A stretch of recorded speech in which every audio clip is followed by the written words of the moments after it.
Hello students, आज हम पढ़ेंगे चैप्टर 4। तो चैप्टर 4 के अंदर क्या है ये हम देखते हैं।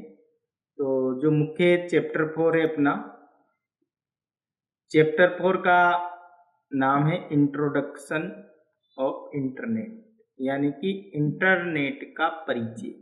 अब इंटरनेट का परिचय क्या है ये हम देखेंगे इस चैप्टर के अंदर। तो सबसे पहले आ जाते हैं पहले पॉइंट पे।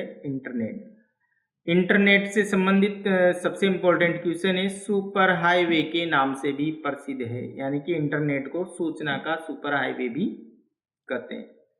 और दूसरी बात, इंटरनेट कौन से सिस्टम पर कार्य करती है, तो अधिकांश इंटरनेट सेवाएं क्लाइंट सर्वर मॉडल पर कार्य करती है। ठीक है, दो क्वेश्चन कंप्लीट।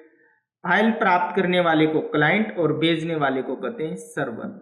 ठीक है, अब इसके बाद करते हैं हम इंटरनेट को कैसे एक्सेस करते हैं। तो इंटरनेट सेवा प्रदाता एक मॉडेम की आवश्यकता है, यानी कि एक तो जो आपको इंटरनेट सर्विस प्रोवाइड करेगा इसको बोलते हैं आईएसपी, इंटरनेट सर्विस प्रोवाइडर। एक होता है मॉडेम, जिसके आधार से जिसके द्वारा आप इंटरनेट को प्राप्त करते हो।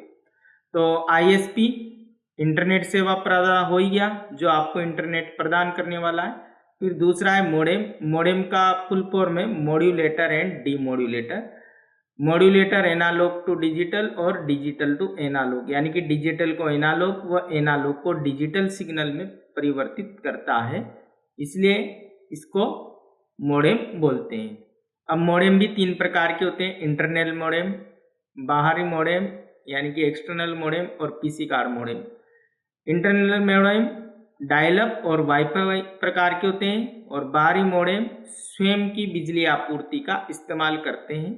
और पीसी कार्ड मॉडेम ये क्रेडिट कार्ड की तरह होते हैं जो मदरबोर्ड के अंदर लगते हैं।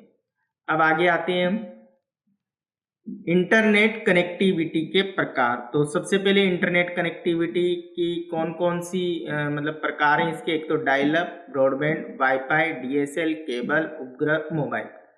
मोबाइल से सब जानते हैं 3G सेवाएं, 4G सेवाएं, अभी 5G चल रहा है, यानी कि मोबाइल से।